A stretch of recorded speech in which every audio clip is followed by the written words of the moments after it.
I want to get on with a little bit more of this palladium again. And every single thing the silver people say about silver, which I agree with, can be said about palladium except for the money aspect. It's never been used as money. But for instance, you got this chart here on the left. This includes silver. The chart on the right doesn't include silver. It's got gold, platinum, and palladium. It's 2 years, 2010 and 2011 production. What's coming out of the ground. It's in metric tons. Okay, so 1,000 kilograms in a metric ton, or 2,200 regular English pounds.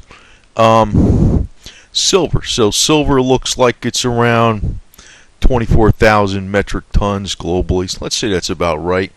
And gold looks like it's about, 2,650, about a tenth, almost a tenth, maybe 11-12% in volume, metric tons.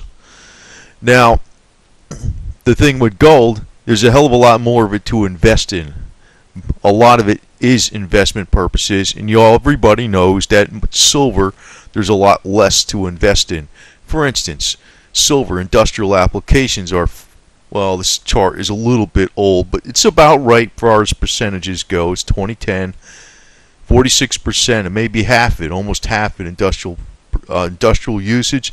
Photography 7%, jewelry 16%, silverware 5%, and then you got coins 10%, and implied net investment supposed to be ETFs 17%.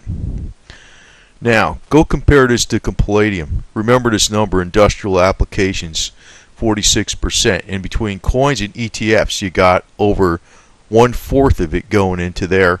Plus you got jewelry 16%. Look at palladium.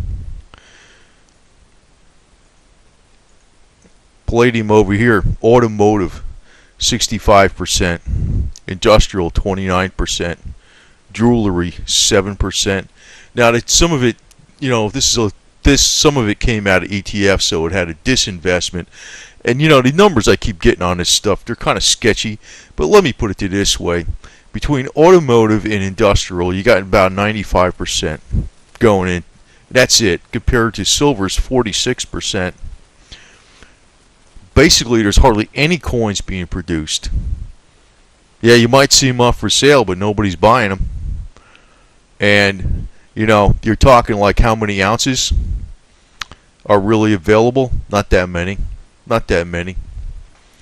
It's practically a joke compared to silver. I mean, it's down here, this tiny little fraction. It's right off the chart. You have to look at the second chart to see what gold is, and you're looking about maybe a tenth of what gold is. But unlike gold, most of this gold is available for investment purposes. In the case of palladium, only a tiny fraction of it is available for investment purposes. In the case of silver, which is 10 times, almost 10 times as much as this gold part here, you still have probably, well, it depends. I mean, what figures you want to use. But let's say, for instance, we'll use these figures. Coins is 10%, and ETFs and bullion dealers is 17%. So basically, investment purposes, maybe it's 1/4 of it is going into investment purposes.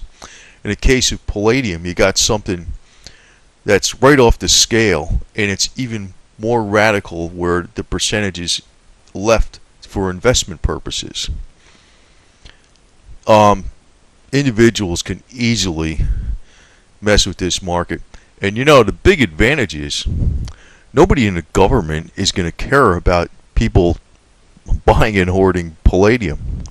For one, it's a metal that is not produced in the United States, and actually if people held palladium in the United States, it probably would be in the interest of national security, if anything, because it's a very much essential industrial metal. So I don't think it would be discouraged. But I don't know. I heard, I always thought this all the time. I never really said it, and this is why I kind of bought palladium. But I just don't think people are going to buy it. until there's a major media blitz out there, buy palladium, and all the propaganda goes out. But this market can be moved pretty easily. Palladium should fundamentally be way, way, way more worth than gold. In actuality, considering it's actually more rare than platinum. Platinum actually is mined in more places in the earth than palladium is. And considering the way palladium is even, and when you're looking at statistics on platinum, there is more available for investment purposes and it's more used for jewelry. Palladium, that stuff is consumed everywhere. And when you're looking at this figure here about industrial usage, there's this is mainly electronics or plating contacts or something like that going into cell phone screens.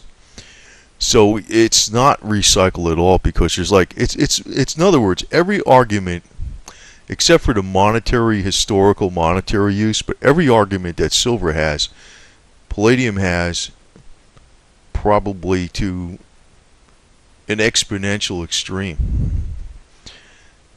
And it is reality. It would not, you're looking at, what's available, total demand for in the global, say, is 9 million ounces, right? What's really available?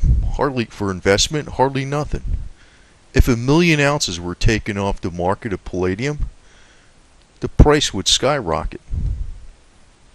Unlike silver, if you took 20 million ounces of silver off the market, it's not going to do the same kind of effect like it would with palladium. Hardly any of palladium is actually available for industrial purposes.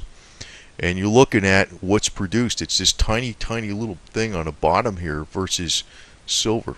And a hell of a lot less percentage-wise of this tiny little sliver on the bottom is available for investment purposes.